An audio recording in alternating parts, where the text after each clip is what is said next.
إلهي لست للفردوس أعلى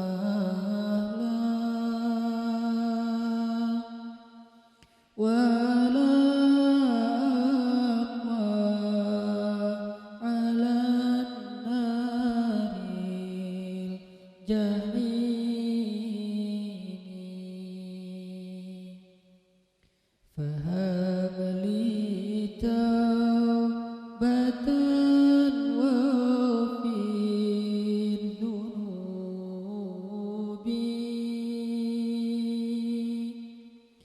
فإنك غافر الذنب العظيم.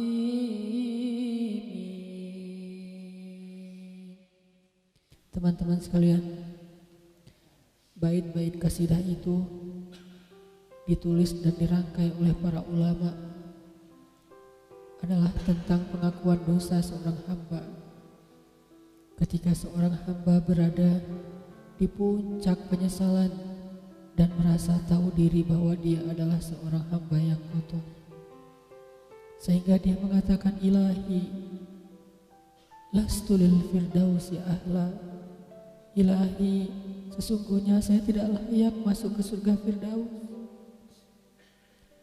Saya kotor, saya hina, saya penuh cela, saya banyak aib, saya banyak dosa. Sangat tidak layak saya masuk ke surga Firdaus-Mu ya Allah. Tidak ada satupun amal yang bisa saya banggakan sehingga menjadi jalan bagi saya masuk ke surga Firdaus-Mu ya Allah. Kita harus merasa diri kita rendah di hadapan Allah. Itulah kenapa kita sujud. Dan Allah suka kepada orang yang merendahkan diri di hadapannya. Itulah kenapa Allah suka kepada hamba yang bersujud. Seandainya pintu surga itu terbuka dengan kunci amal solih, saya tidak punya kuncinya ya Allah. Saya beramal solih tetapi belum layak untuk membuka pintu surga. Saya sholat, saya puasa, saya tarawih, saya sedekah, tapi semua itu belum cukup untuk membuka pintu surga karena keterbatasan amal solih saya. Masih banyak kesalahan dalam amal-amal yang saya kerjakan karena saya bodoh ya Allah. Lalu bagaimana nasib saya kelak di akhirat ya Allah? Jika ditimbang-timbang, sungguh kedurhakaan saya lebih sering daripada istighfar saya ya Allah. Saya tidak pantas menjadi penghuni surga ya Allah. Wala aqwa 'alan naril jahimi. Tetapi saya juga tidak akan kuat dengan azab neraka jahim-Mu ya Allah. Karena sesungguhnya tidak ada satupun dari makhluk-Mu yang sanggup merasakan azab neraka. Semuanya takut kepada neraka-Mu ya Allah. Jangankan 1 tahun, jangankan 1 bulan, jangankan 1 hari, sedetik pun tidak akan sanggup ya Allah. Karena saya mendengar sesungguhnya Rasulullah SAW bersabda, azab yang paling ringan bagi penduduk neraka adalah dipakaikan baginya sendal terompah dari api yang membakar kakinya sampai mendidihkan kepalanya. Itulah azab yang paling ringan di neraka untuk orang yang paling ringan berbuat dosa. Bagaimana dengan saya ya Allah? Dosa saya banyak, saya pernah durhaka kepada ibu bapak saya. Itu saja sudah cukup bagi saya mendapatkan azab yang lebih besar di neraka, dan saya tidak sanggup ya Allah. Saya pernah durhaka kepada ibu saya marahi ibu saya karena satu kesalahan. Padahal saya lebih sering berbuat salah dibandingkan ibu saya. Tapi ibu memaafkan saya. Ketika di waktu kecil saya memecahkan barang-barang ibu saya memungut barang-barang itu sambil tersenyum, membelai kepala saya, mengatakan nasihat-nasihat yang baik. Sama sekali ibu saya tidak marah kepada saya saat itu. Tapi ketika telah dewasa, tidak sengaja ibu saya yang sudah tua renta kadang memecahkan barang saya, merugikan sedikit saja dari harta saya marah seperti setan ya Allah. Saya bentak ibu saya ya Allah, bahkan kadang membuat ibu saya terluka, kaget, takut. Pantaskah seorang ibu merasa takut terhadap anak yang dia kandung 9 bulan, yang dia lahirkan dengan taruhan nyawa, yang dia susui dengan darah dagingnya, yang dia didik, dia jaga, yang dia berjaga di malam hari tidak tertidur demi untuk menjaga anaknya dari seekor gigitan nyamuk? Pantaskah ibu merasa takut terhadap anaknya sendiri? Cukup satu dosa besar saja durhaka kepada ibu membuat saya pantas masuk api neraka. Belum lagi dosa saya kepada ayah.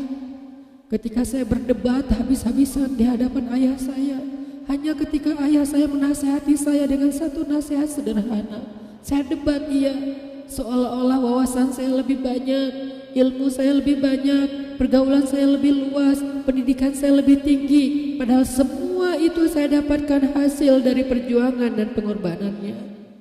Ketika keduanya sudah menjadi tua dan lemah, kadang keduanya rindu kepada saya, ya Allah.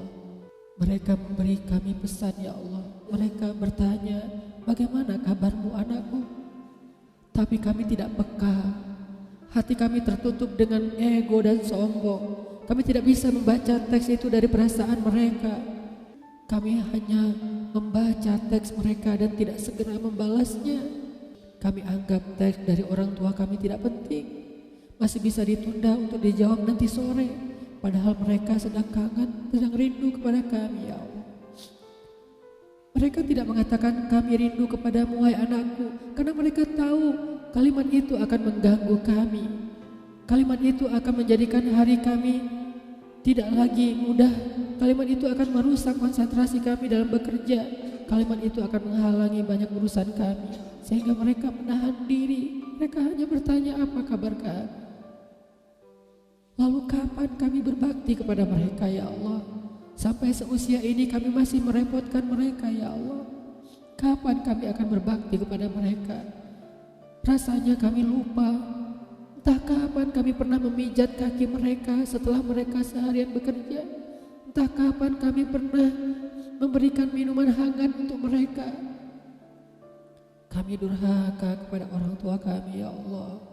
Bahkan setelah mereka wafat, kami lupa mendoakan mereka di dalam sholat kami. Harusnya kami disiksa di api neraka, tetapi kami tidak kuat, ya Allah. Belum lagi durhaka, kedurhakaan kami yang lain, dosa-dosa besar kami yang lain. Kami pernah bermaksiat kepadamu diam-diam, ya Allah. Kami pernah berbuat dosa diam-diam, dan padahal kami tahu itu dosa besar. Tapi kami tidak peduli, kami tidak takut kepadamu. Seolah-olah ancamanmu itu hanyalah mitos, seolah-olah ancamanmu itu hanyalah fiktif, seolah-olah apa yang kau firmankan di dalam Al-Quran itu tidak benar-benar ada. Kami sombong menantangmu dengan berbuat dosa. Banyak dosa yang kami tidak bisa menyebutkan satu persatu, ya Allah. Keluh lidah kami untuk menyebutkan dosa-dosa kami, ya Allah. Malu untuk menyebutkan dosa-dosa kami, ya Allah. Tidak ada yang bisa kami harapkan darimu selain Engkau terima taubat kami, ya Allah. Fahabli taubatan, beri kami taubat yang nasuha, ya Allah. Terima taubat kami, ya Allah. Kami belum berani meminta surgamu, kami juga tidak akan kuat dengan nerakamu. Kami meminta terimalah taubat kami, penyesalan kami, janji kami untuk kembali kepadamu, memperbaiki diri. Teman-teman sekalian, mari kita baca bait itu dengan penyesalan. Kita baca bait itu seolah-olah kita sedang curhat kepada Allah Subhanahu wa taala.